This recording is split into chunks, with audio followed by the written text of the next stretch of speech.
gun violence.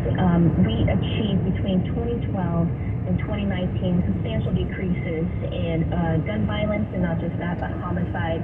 And there is a correlation between the gun violence, homicide, and the property crimes and burglaries coming down.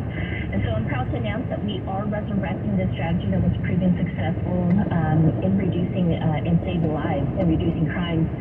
And Operation Ceasefire is basically a critical component of my comprehensive community safety strategy. Basically, it actually hyper-focuses on a small group of people, the people that we know are going to be most likely the ones that are committing the violent crimes or are going to be victims of violent crimes.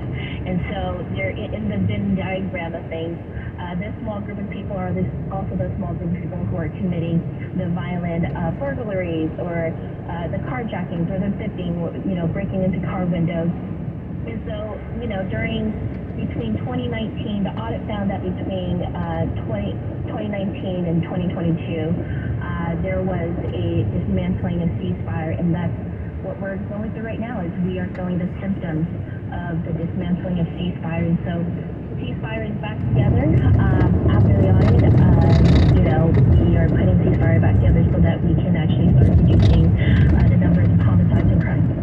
Yeah, I want to dive a little deeper, especially with that crime. We obviously keep on making international headlines, essentially, for all the wrong reasons. Just with that crime in Heckenberger, with the closure of the In-N-Out, and then just recently, Kaiser telling their people, stay inside, and this is a whole nother neighborhood of Oakland.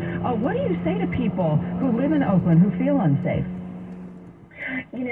Again, we are feeling the symptoms, right, of something that was actually working. We are not alone in this. We're definitely not alone. It's happening across all cities. We're seeing that in Berkeley, in Emeryville, crimes, the numbers have shot up as well. And of course, crime is fluid, so it's just not for within one city limit or jurisdiction. I understand exactly how people are feeling, and this is why we, right when I came in as mayor last year, I wanted this audit, and I want to actually thank Kaiser. Kaiser is actually one of the funders of the audit to really get down to figure out, to diagnose what the issue is, and then now we have the solution, and so we're moving forward with it. We are working continuously with Kaiser and other big businesses to ensure that, people do feel safe. And so I know that's going to be a top priority of OPD. Also, we've been in communications with the management, the property management over in and out of that. This has been a long time coming, but what I can tell you is that when I saw, some of the remnants of the results of the audit, in September, I've implemented some of the solutions in the Hagenberg corridor.